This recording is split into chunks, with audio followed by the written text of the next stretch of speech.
capítulo 30. La semana pasada estuvimos viendo lo que es la consagración, el servicio que tenía que haber o hacer los sacerdotes, lo que es Aarón y sus hijos, cómo se preparaban para poder servir a Dios. Bueno, hoy veremos parte del servicio que ellos tenían que hacer, pero veremos dos capítulos. Hoy veremos el 30 y el 31 y podemos aprender algo. 6 cosas que yo debo recordar al servir a Dios, o 6 cosas que yo debo recordar por lo que Dios ha hecho por mí, ¿sí?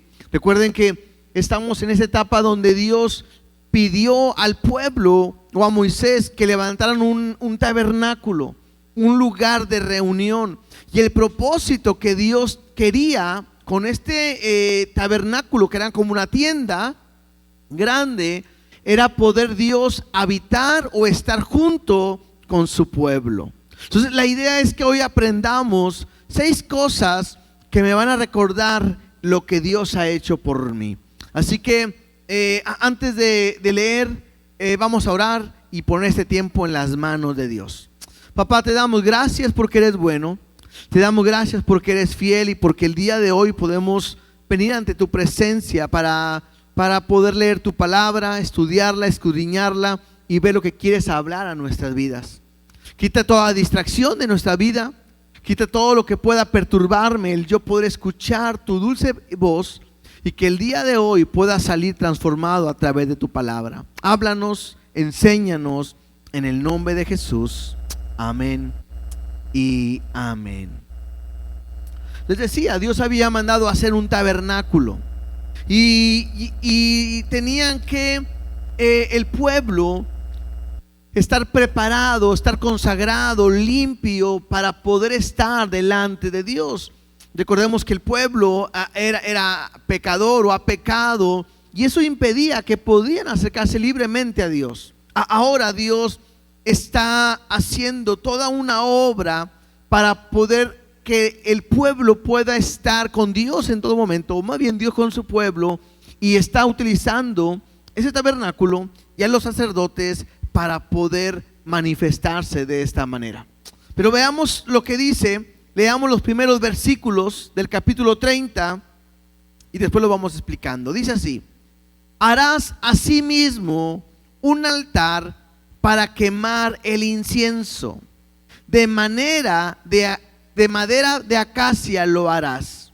Su longitud será de 1 codo y su anchura de 1 codo, y será cuadrado, y su altura de 2 codos, y sus cuernos serán parte del mismo. Y lo cubrirás de oro puro, su cubierta, sus paredes en derredor y sus cuernos. Y le harás en derredor una cornisa de oro. Le harás también 2 anillos de oro debajo de su cornisa, a sus 2 esquinas, a ambos lados suyos, para meter las varas con que será llevado. Y harás las varas de madera de acacia y las cubrirás de oro, y lo pondrás delante del velo que está junto al arca del testimonio, delante del propiciatorio que está sobre el testimonio, donde me encontraré contigo. Interesante aquí subrayar esto. Dios quería encontrarse con ellos, donde me encontraré contigo. Y Aarón quemará incienso aromático sobre él cada mañana. Cuando aliste las lámparas, lo quemará. Y cuando Aarón encienda las lámparas al anochecer, quemará el incienso. Rito perpetuo delante de Jehová por vuestras generaciones. No ofreceréis sobre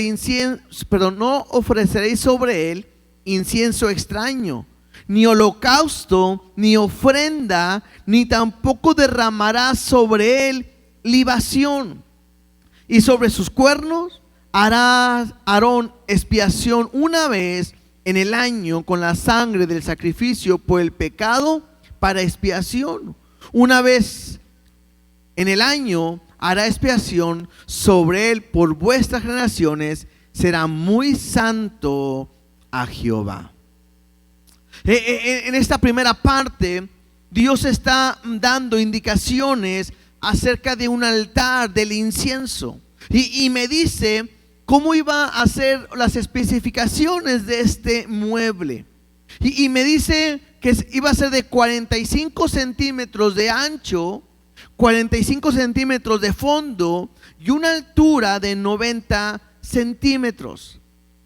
Era una cajita de oro cubierta y era la más alta porque medía 90 centímetros de altura, cubierta de oro, y se iba a colocar en el lugar santo, pegado al velo, en medio de la mesa de los panes y del candelabro. Recuerden que este tabernáculo estaba dividido en tres áreas: el atrio, que era como el patio; el lugar santo, el lugar donde estaban las mesas de los panes y levadura; el candelabro que llenaba todo. Aquí iba a estar este altar, y luego estaba el lugar santísimo, donde iba a estar el arca del pacto. Y este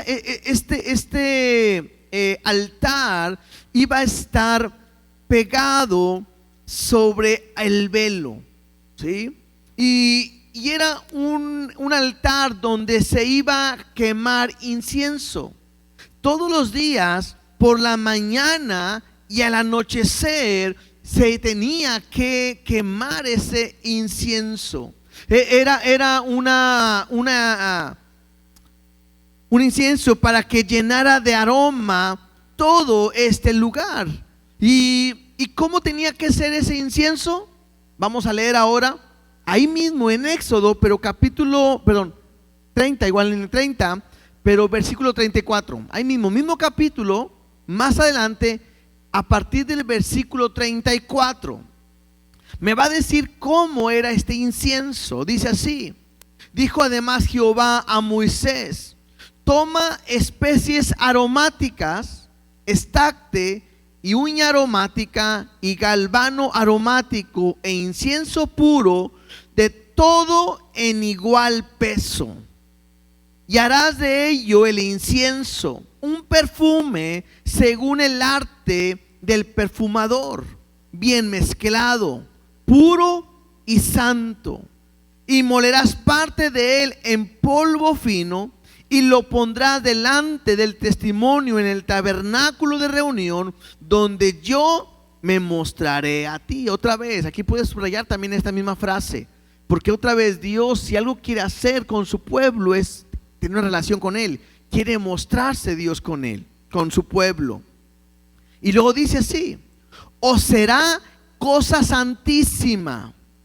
Interesante lo que dice ahora: como este incienso que harás, no os haréis otro según su comparación. Te será cosa sagrada para Jehová. Cualquiera que hiciere otro como este para olerlo, será cortado de entre su pueblo.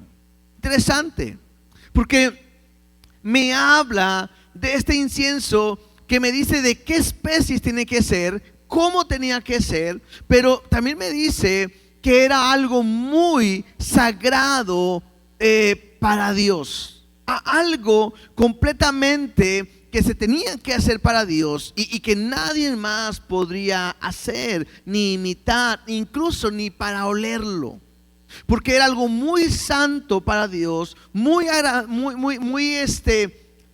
único para Él, en consagración, y no podía usarse para cualquier otra cosa.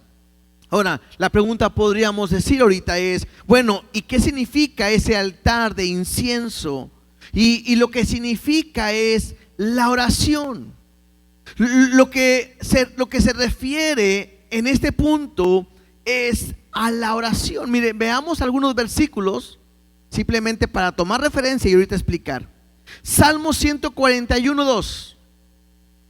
Salmo 141:2 dice así: suba mi oración delante de ti como el incienso, el don de mis manos como la ofrenda de la tarde. ¿Sí? Entonces, este versículo me ayuda a entender que el salmista hace comparación, que la oración, suba mi oración delante de ti como el incienso. Otro versículo, Apocalipsis capítulo 5, versículo 8.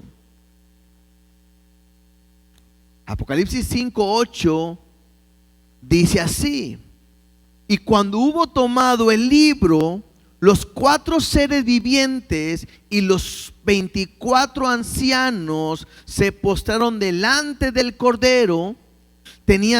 Todos tenían arpas y copas de oro llenas de incienso. Y ahí me dice bien claro que son las oraciones de los santos. Entonces, esto me ayuda a entender que el incienso se refiere a la oración. Y la oración es un privilegio, hermanos, que nosotros tenemos como hijos de Dios. Interesante, nadie tiene este privilegio si no es un hijo de Dios. Porque la Biblia me enseña que el oído de Jehová está cercano a aquellos que le temen, a los que le aman, a los que son sus hijos. Muchas veces no valoramos lo que es la oración. Muchas veces simplemente tomamos tiempo, oramos por los alimentos, y si es que no se nos olvida, pero se nos pierde el enfoque de entender que el incienso era algo que se tenía que hacer de día y de noche. Y me habla que la oración tiene que ser de día y de noche. Mira, veamos otro versículo. Salmo capítulo 5 del 1 al 3. Salmo capítulo 5 del 1 al 3 dice así: escucha, oh Jehová, mis palabras, considera mi gemir, está atento a la voz de mi clamor, Rey mío y Dios mío, porque a ti oraré. Oh Jehová, de mañana oirás mi voz, de mañana me presentaré delante de ti y esperaré. La Biblia me enseña que la actitud de nosotros tiene que ser constante en oración. El salmista, al momento de decir de mañana oirá mi voz, de mañana me presentaré delante de ti y esperaré, no quiere hacer referencia que solamente Dios escuche en la mañana. Dios escucha en todo momento. Pero lo que sí hace referencia es que para el salmista lo más importante era Dios. Y lo primero que él iba a hacer era buscar a Dios en la mañana. Ahora, podemos ver que el salmista dice, porque estás atento a la voz de mi clamor, por tanto a ti te oraré. Todo lo que yo necesito, todo lo que tú ocupas, solamente Dios te lo puede dar. ¿Y qué tengo que hacer? Tengo que orar. ¿Cuándo debo de orar? Primera carta a los Tesalonicenses capítulo 5 verso 17.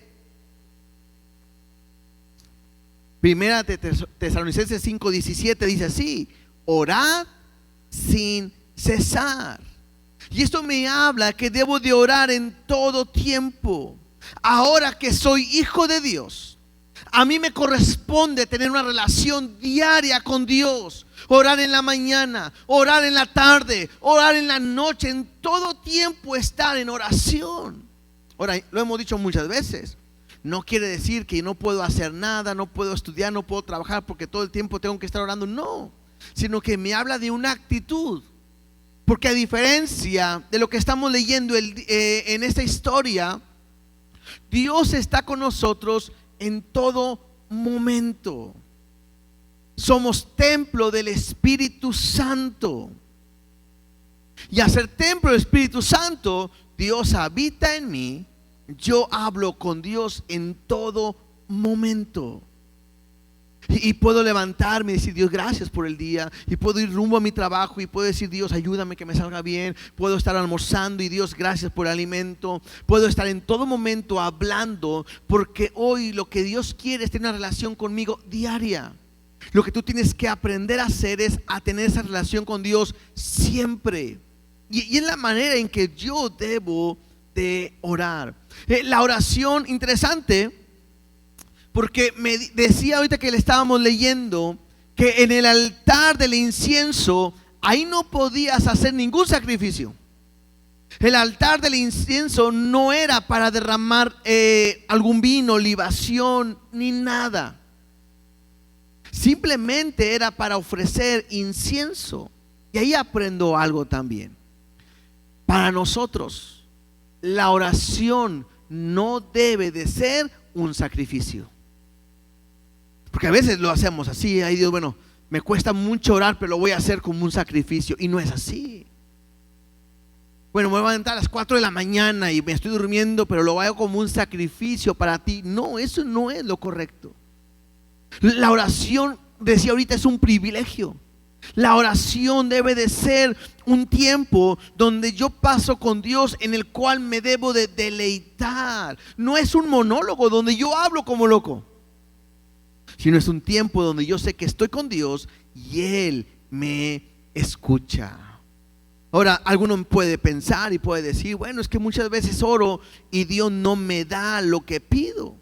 Bueno, Dios no está obligado a darnos lo que nosotros pedimos. Porque la Biblia me enseña que Dios siempre va a darnos lo que nosotros necesitamos, lo mejor para nosotros. Me dice que su voluntad es buena, que es agradable y es perfecta. Cuando yo le pido algo a Dios, Él va a saber el momento cuándo me lo va a dar. El orar no obliga a Dios a que me tenga que dar lo que yo le pida. Es más, ¿qué dice Santiago 4:3? Algunos lo saben hasta de memoria. Santiago 4:3 dice: pedís y no recibís, porque pedís mal para gastar en vuestros deleites. A veces pensamos que Dios está obligado a hacer lo que yo diga, y a veces pareciera que yo soy el Dios y Él es mi esclavo. Quiero esto y quiero lo otro, y dame aquí y ayúdame allá, y te pido que me des esto y te reclamo que me des lo otro. Y no, espérame. Cuando es al contrario, Él es Dios, yo soy su esclavo, su siervo, y le tengo que pedir, si es su voluntad, si le place a Él, darme lo que yo necesito. Entonces, ¿cómo debo de pedir?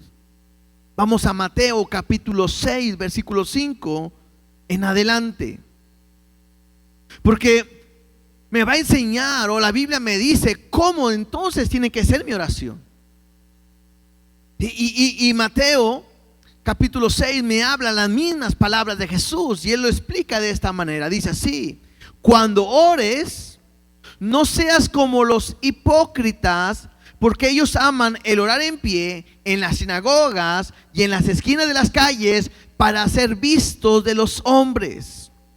De cierto os digo que ya tiene su recompensa. ¿Cuál es la recompensa? Pues que lo hayan visto orar, simplemente. Dice: mas tú, cuando ores, entra en tu aposento, y cerrada la puerta, ora a tu Padre que está en secreto, y tu Padre que ve en lo secreto te recompensará en público. Y luego me dice: y orando, no uséis vanas repeticiones, como los gentiles, que piensan que por su palabrería serán oídos. Entonces esto me ayuda a entender algo. A Dios no lo impresionamos con nuestras palabras. Dios no está buscando palabras específicas. He escuchado que gente dice: es que yo no sé orar, y aparte tú oras muy bonito. Bueno, Dios no está buscando palabras. Dios no está buscando repeticiones, decir lo mismo. Dice: no os hagáis pues semejantes a ellos, porque vuestro Padre sabe de qué cosas tenéis necesidad antes que vosotros le pidáis. Ahora, me dice que Dios ya sabe, y tampoco me dice que no le pida, sino que dice: Dios ya sabe lo que le vas a pedir. Vosotros pues oraréis así. Y aquí me muestra un modelo de cómo orar. ¿Cómo debo de orar a Dios? Dice así: Padre nuestro que estás en los cielos, santificado sea tu nombre, venga tu reino, hágase tu voluntad como en el cielo, así también en la tierra. Lo primero que me muestra este modelo de oración es que Dios nos enseña que la oración empieza con, número uno, adoración. ¿Qué empezó a orar Jesús? Padre nuestro que estás en los cielos, santificado sea tu nombre. Y le dice que venga tu reino y que se haga tu voluntad. Lo primero que empieza es con adoración. Versículo 11 dice: el pan nuestro de cada día, dánoslo hoy. La primera es adoración, la segunda es petición. Interesante que no dice el pan de esta semana, dánosla, o del mes, súplelo, sino que el pan nuestro de cada día, dánoslo hoy, porque lo que está buscando es que tú aprendas, o que nosotros aprendamos a depender diario de Dios. De cada día pedirle la provisión a Dios. ¿Cómo? Pues en oración. Entonces la primera parte es adorándole, la segunda es pidiéndole, y la tercera, versículo 12: y perdona nuestras deudas como también nosotros perdonamos a nuestros deudores. La tercera parte de este modelo es confesión. ¿Cómo debo de orar? Adorándole, pidiéndole y confesando. ¿Qué? Pues mis pecados, en lo que fallamos, en lo que necesitamos de parte de Dios. Entonces, esto me ayuda a entender la importancia de la oración. Yo tengo que recordar que el incienso me hace ver que se refiere a la oración. ¿Estamos? Regresemos a Éxodo, por favor. Éxodo capítulo 30, versículo 11. Dice así: habló también Jehová a Moisés diciendo: cuando tomes el número de los hijos de Israel conforme a la cuenta de ellos, cada uno dará a Jehová el rescate de su persona. Cuando los cuentes, para que no haya en ellos mortandad cuando los hayas contado. Dice: esto dará todo aquel que sea contado, medio ciclo, conforme al ciclo del santuario. El ciclo es de 20 jeras. La mitad de un ciclo será la ofrenda a Jehová. Todo el que sea contado de 20 años arriba dará la ofrenda a Jehová. Ni el rico aumentará, ni el pobre disminuirá del medio ciclo cuando dieren la ofrenda a Jehová, para hacer expiación por vuestras personas. Y tomarás de los hijos de Israel el dinero de las expiaciones y lo darás para el servicio del tabernáculo de reunión, y será por memorial a los hijos de Israel delante de Jehová, para hacer expiación por vuestras personas. ¿Qué me habla ahora? Pues me habla de un censo. Lo que está diciéndole Dios a Aarón, a Moisés, a su pueblo, es que iban a contar cuántas personas había. Y cada persona arriba de 20 años tenía que pagar un precio por expiación. Ahora, esto es interesante, porque si alguien que contaba no pagaba el precio, iba a morir. Por eso dice ahí: para que no haya en ellos mortandad. Entonces toda persona que era contada tenía que pagar para no morir, ¿sí? Esto tiene que ver mucho, porque cuando alguien contaba, era como contar lo que era suyo. Y lo que estaba haciendo Dios es mostrando que no le pertenecen a ellos, sino le pertenecen a Dios. Y entonces lo que estaban diciendo de Dios: estos son míos, aunque están contigo y los cuentas, me pertenecen a mí. Y el pago era medio ciclo de plata. Y lo leímos ahí. Esto se utilizaba ¿para qué? Para los recursos del tabernáculo, y era el precio de expiación. Entonces yo tengo que aprender algo. Cuando yo adoro a Dios, debo recordar que he sido rescatado por Él. Entonces este donativo que se está pidiendo me recuerda que hemos sido rescatados. Un versículo que me muestra esto está en Mateo 20:28. Mateo 20:28 dice así: como el Hijo del Hombre no vino para ser servido, sino para servir y dar su vida en rescate por muchos. ¿Quién fue el que pagó ese rescate?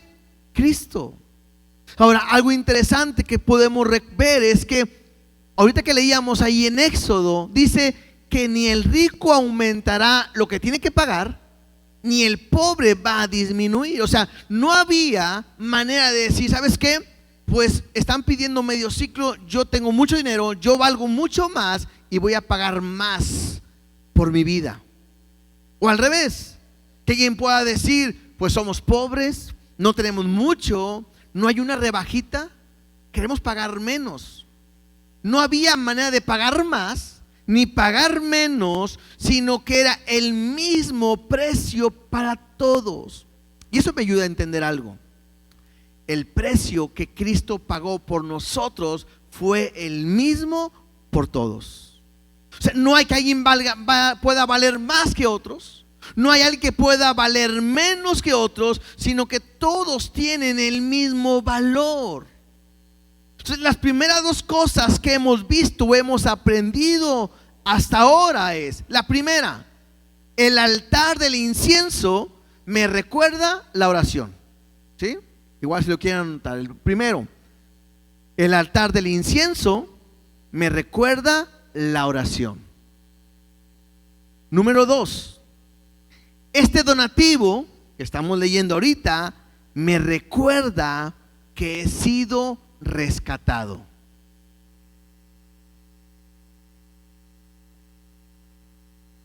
Hasta aquí es lo que hemos aprendido. Versículo 17, sigamos leyendo ahí, Éxodo 30:17. Y habló más Jehová a Moisés diciendo: harás también una fuente de bronce con sus bases de bronce para lavar, y la colocarás entre el tabernáculo de reunión y el altar, y pondrás en ella agua, y de ella se lavará Aarón y sus hijos las manos y los pies. Cuando entren en el tabernáculo de reunión, se lavarán con agua para que no mueran. Y cuando se acerquen al altar para ministrar, para quemar la ofrenda encendida para Jehová, se lavarán las manos y los pies, una vez más, para que no mueran. Y lo tendrán por estatuto perpetuo él y su descendencia por sus generaciones. Esta tercera parte, donde me habla acerca del altar de bronce, o la fuente de bronce, era donde ellos tenían que lavarse. Y es bien claro, porque dice: o se lavaban o iban a morir. Entonces, esta fuente de bronce que se encontraba en el atrio, en la parte de afuera del lugar santo, tenía agua, y ahí tenían que estarse lavando continuamente los que estaban ministrando. Aarón, sus hijos, los sacerdotes, si tenían que ministrar, se lavaban para poder entrar al lugar santo. Para poder ministrar, tenían que lavarse sus manos, tenían que estar limpios. Y esto me habla de la limpieza de el servicio. ¿Sí? Ahora, alguien pudiera preguntar, nada más como una referencia, ¿de dónde era el bronce? Éxodo 38:8. Éxodo 38:8 dice así: también hizo la fuente de bronce y sus bases de bronce de los espejos de las mujeres que velaban a la puerta del tabernáculo de reunión. Para nosotros, cuando hablan de los espejos, nosotros pensamos en vidrio. En aquel tiempo no había vidrio. Entonces, ¿qué era? Era metal, era el bronce que estaba pulido, estaba trabajado para que ahí se pudieran reflejar. Y entonces puedo aprender algo. La fuente de bronce en la cual ellos se lavaban me recuerdan la palabra. ¿Por qué la palabra? Porque en la Biblia, cuando me habla de la palabra, también hace referencia al agua. Por ejemplo, en Juan 15:3, cuando está Jesús con sus discípulos, y Jesús dice: ya vosotros estáis limpios por la palabra que os he hablado. Si algo puede limpiar nuestra vida, ¿qué es? La palabra. Si algo puede transformar nuestra vida, es la palabra. Llega un momento donde yo he escuchado a mucha gente que dice: es que trato de cambiar y no puedo, y no me gusta mi forma de ser, y quiero cambiar mi carácter y no puedo. La única manera de poder cambiar es a través de la palabra. No hay otra manera. Si tú lo intentas, no vas a poder. Si alguien te trata de cambiar, no vas a poder. Si hay algo que puede cambiar tu vida, es la misma palabra de Dios. Mira, Efesios capítulo 5, 26. Efesios 5, 25 y 26. Efesios 5, 25 y 26 hace una analogía de Cristo, la iglesia, con el matrimonio. Y dice así: maridos, amad a vuestras mujeres. Y me pone cómo debe de amar el marido a sus mujeres. Dice así: así como Cristo amó a la iglesia. ¿Qué hizo Cristo? Amó a la iglesia. No solamente eso, dice: y se entregó a sí mismo por ella. No solamente la amó, sino que se entregó. La tercera, ¿por qué se entregó? Para santificarla. Y me dice al final: habiéndola purificado en el lavamiento del agua por la palabra. Entonces, lo que puede cambiar tu vida, lo que puede cambiar tu corazón, es la palabra. No es una iglesia, no es una persona, no es una religión, no es una denominación de iglesia. Lo que puede transformar, lo que puede santificarte, el que puede cambiar tu vida completamente, es la palabra de Dios. Si algo a nosotros nos ha ayudado, y mi esposa muchas veces lo platicamos y decimos: damos gracias a Dios porque la palabra se nos ha revelado, la hemos entendido, la hemos vivido, y el vivir la palabra te hace cambiar y ser diferente. Porque Dios no quiere solamente oidores. Hay gente que escucha la Biblia, la palabra. Hay gente que conoce la palabra, pero si no la pones por obra o práctica, de nada sirve. Entonces, lo que puede cambiar tu vida, producir un cambio en tu vida, es la palabra. Entonces, hasta ahorita hemos aprendido 3 cosas. El altar del incienso me recuerda la oración. El donativo me recuerda que hemos sido rescatados por Dios. La fuente de bronce me recuerda la palabra. ¿Sí? Sigamos leyendo, versículo 22. Éxodo 30, 22. Habló más Jehová a Moisés diciendo: toma especies finas de mirra excelente, 500 siclos, y de canela aromática a la mitad, esto es 250, y cálamo aromático 250. De casia 500 según un ciclo de santuario, y de aceite de olivas 1 hin. Y harás de ello el aceite de la santa unción, superior ungüento, según el arte del perfumador. Será el aceite de la unción santa. Con él ungirás el tabernáculo de reunión, el arca del testimonio, la mesa con todos sus utensilios, el candelero con todos sus utensilios, el altar del incienso, el altar del holocausto con todos sus utensilios y la fuente y su base. Así los consagrarás y serán cosa santísima. Todo lo que tocare en ellos será santificado. Ungirás también a Aarón y a sus hijos y los consagrarás para que sean mis sacerdotes. Y hablarás a los hijos de Israel diciendo: este será mi aceite de la santa unción por vuestras generaciones. Sobre carne de hombre no será derramado. Interesante esto, Ni harás otro semejante conforme a su composición. Santo es, y por santo lo tendréis vosotros. Cualquiera que compusiere ungüento semejante y que pusiere de él sobre extraño, será cortado de entre su pueblo. El cuarto elemento que estamos hablando, viendo aquí en esta porción, es el aceite de la unción. Y me dice claramente cómo tiene que haberse constituido, hecho. Pero el aceite era para consagrar todas las cosas que iba a haber en el tabernáculo. Me acaba de citar las cosas que iban a consagrarse. Se iba a consagrar a Aarón, se iba a consagrar también sus hijos. Y dice claramente: no lo pondrás sobre ningún hombre más. O sea, no iba a ser derramado sobre nadie, solamente sobre ellos dos. Y esto me hablaba de santidad. Incluso me dice que cualquiera que quiera componer este aceite o lo quiera preparar, iba a ser cortado, en otra parte iba a morir.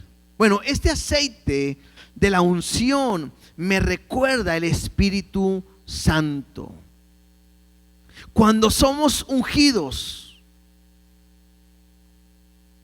hoy en nuestros días, porque a veces oramos por alguien, lo ungimos, bueno, eso no te hace santo. O sea, hay gente que busca, es que quiero que me unjan, quiero que me llenen de aceite o algo. Eso no te hace santo. En nuestros días, la Biblia me dice que aquel que ha oído el Evangelio y ha creído, ha sido sellado por el Espíritu Santo. Sabemos que somos templo de parte de Dios, somos templo del Espíritu Santo. Y esto me habla que ahora, al ser yo santo para Dios, apartado para Él, yo soy capacitado para hacer su obra. Así como no se podía hacer otro aceite igual, tengo que aprender que yo no puedo imitar la unción del Espíritu en nuestra vida. ¿Cómo es esto? Algo que yo no puedo imitar es la obra de Dios en mí. Alguien que es lleno del Espíritu Santo automáticamente se refleja y se puede ver. Alguien que es movido por Dios puede darse cuenta o puede evidenciarse a través de sus obras, de sus hechos. Un ejemplo, una manera de saber que alguien está bajo Dios o en el Espíritu Santo, es alguien que fácilmente se puede someter a la voluntad de alguien más. Porque no es tan fácil el someterte, el trabajar en la iglesia, el servir a otros. Escuchaba un ejemplo y a mí me pareció buenísimo. ¿Qué pasaría si tú estás sirviendo en la iglesia, estás trabajando en la iglesia y de repente viene la autoridad, en este caso yo como pastor o cualquier persona, y te dice: ¿sabes qué? Te vamos a pedir por favor que te sientes. Ahorita no vas a servir, queremos que te sientes y que escuches la palabra, que recibas. La manera de responder de la persona puede evidenciar mucho de cómo está lleno o no está lleno, está siendo movido por Dios o no. ¿Por qué? Porque si es una persona que se enoja y se molesta y se dice: sí, ya me quieres quitar mi lugar, ya no quieres, ya no te sirvo. Y si eso empieza a moverse en un enojo y una molestia, lo único que está evidenciando es que todo lo que tú estabas haciendo, lo estabas haciendo en la carne. Pero si tú tienes la capacidad de decir, claro, me siento y no hay ni un rencor, ni un resentimiento, ni nada, lo que tú estás mostrando es que te estás moviendo en el Espíritu de Dios. ¿Sí me explico? Porque no lo hacemos, el servir a Dios no lo hacemos por nuestra capacidad o porque nosotros queramos ser, sino por ser movidos por Dios. Entonces, cuando alguien está siendo usado por Dios en sus hechos, en su manera de hablar y actuar, es fácil que lo podamos ver. Vamos a avanzar, capítulo 31. Dice así: y hablando Jehová a Moisés, y habló Jehová a Moisés diciendo: mira, yo he llamado por nombre a Bezaleel, hijo de Uri, hijo de Ur, de la tribu de Judá, y lo he llenado del Espíritu de Dios, en sabiduría, en inteligencia, en ciencia y en todo arte, para inventar diseños, para trabajar en oro, en plata y en bronce, y en artificio de piedra para engastarlas, y en artificio de madera para trabajar en toda clase de labor.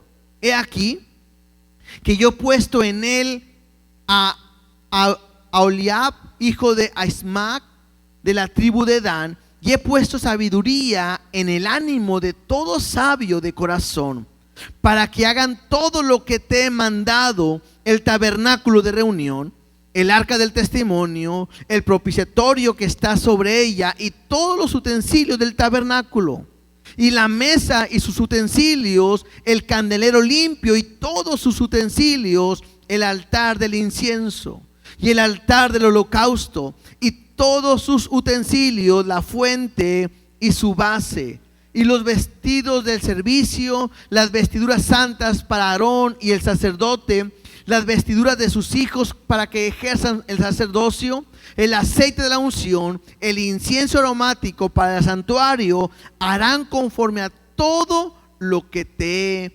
mandado. En esta parte muestra Dios dos personas que Él capacita, y dice ahí que fueron llenos del Espíritu de Dios, y que además puso sabiduría de ánimo en todo sabio de corazón. ¿Para qué? Para que hagan todo lo que Dios había mandado.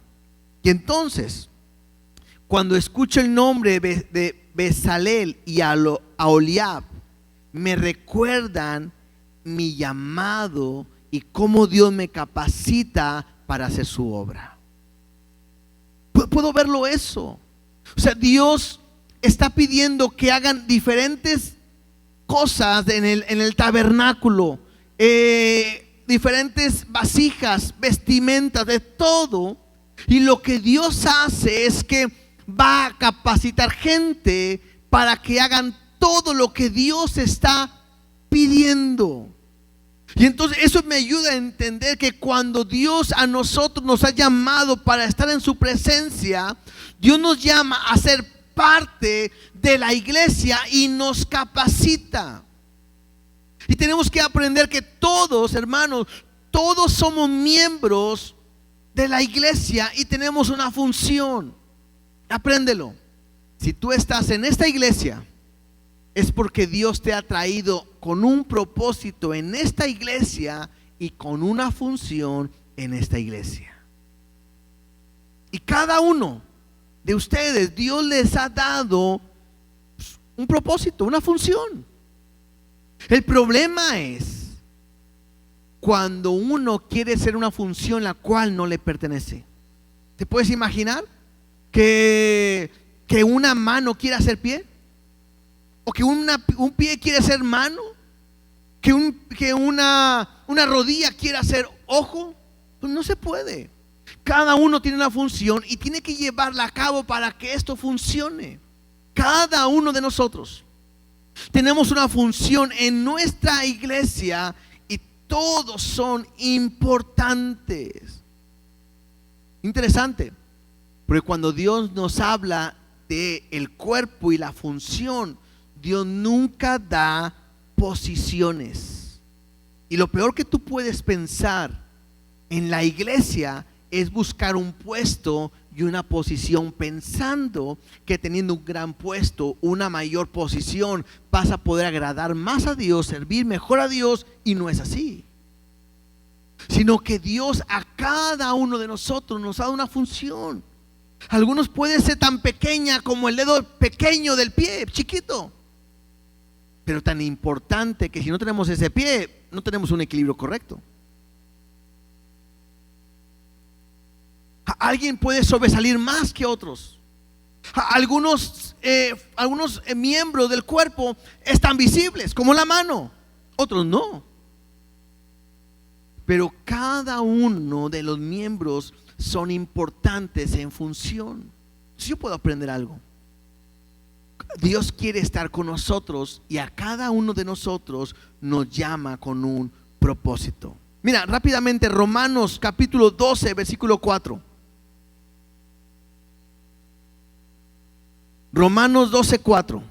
Dice así: porque de la manera en que en un cuerpo tenemos muchos miembros, pero no todos los miembros tienen la misma función, así nosotros, siendo muchos, somos un cuerpo en Cristo, y todos miembros los unos de los otros.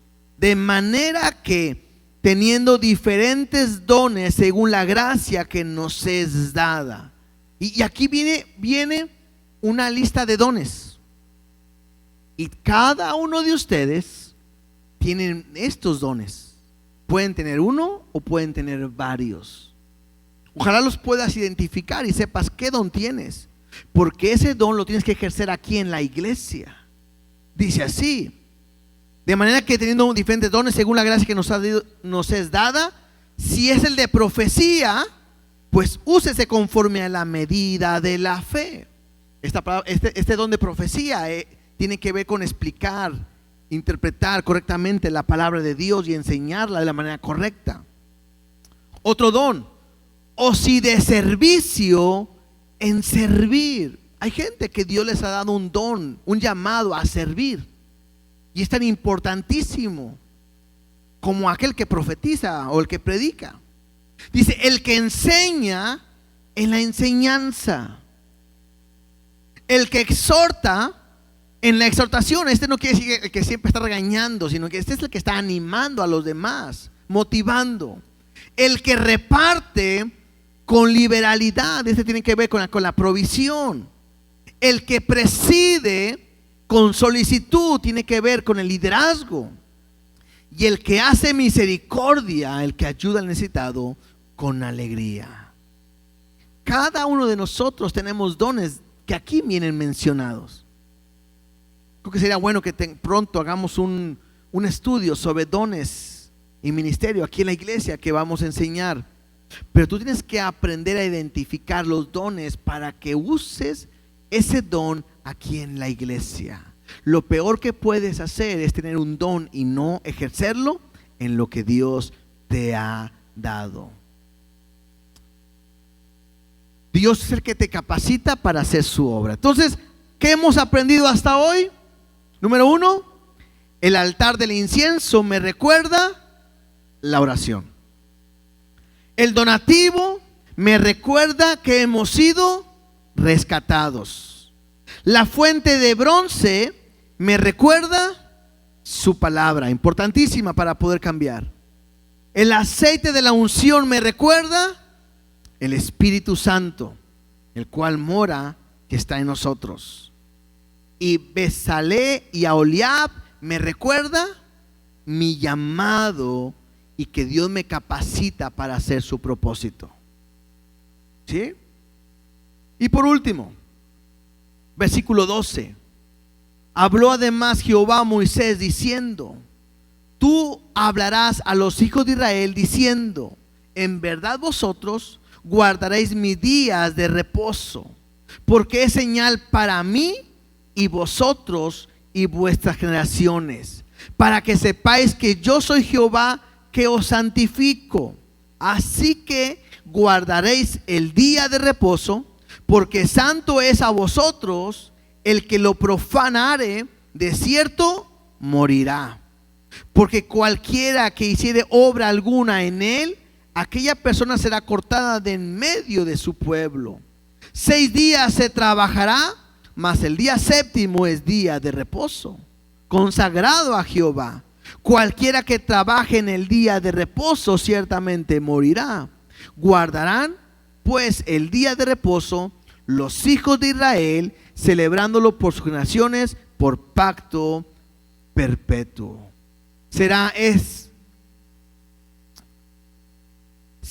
Señal será para siempre entre mí y los hijos de Israel, porque en 6 días hizo Jehová los cielos y la tierra, y en el séptimo día cesó y reposó. ¿Sí? Interesante, porque ahora me habla acerca del día de reposo. Y dice claramente que aquel que no guarde el día de reposo, ¿qué iba a pasar? Pues iba a morir. ¿Por qué? Porque Dios lo había establecido. Y una vez más, otra vez lo comenté y lo vuelvo a decir, me doy cuenta que el servir a Dios era peligroso. Alguien pudiera preguntarse y decir, bueno, si ahí dice que había que guardar el día de reposo, ¿por qué nosotros hoy no lo guardamos? Y vamos a decirlo simplemente de estas 2 maneras.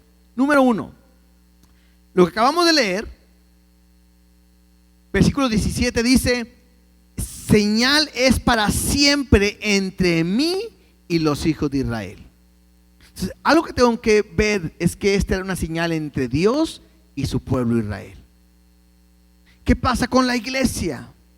Pablo nos dice en Colosenses 2:16 y 17. Colosenses capítulo 2, versos 16 y 17 dice así: por tanto, nadie os juzgue en comida o en bebida o en cuanto a días de fiesta, luna nueva o día de reposo, todo lo cual es sombra de lo que ha de venir, pero el cuerpo es de Cristo. ¿Qué quiere decir? O sea que para nosotros nuestro reposo es Cristo. Nosotros ya no nos vamos a enfocar en esto. ¿Por qué? Porque Cristo es el reposo para nosotros siempre. Lo mencionamos en la otra ocasión. El día de reposo era un día que Dios quería que el pueblo pasara en relación o intimidad con Él. Y aquel que hiciera cualquier otra cosa y no pasar tiempo con Dios tenía que morir, había pecado.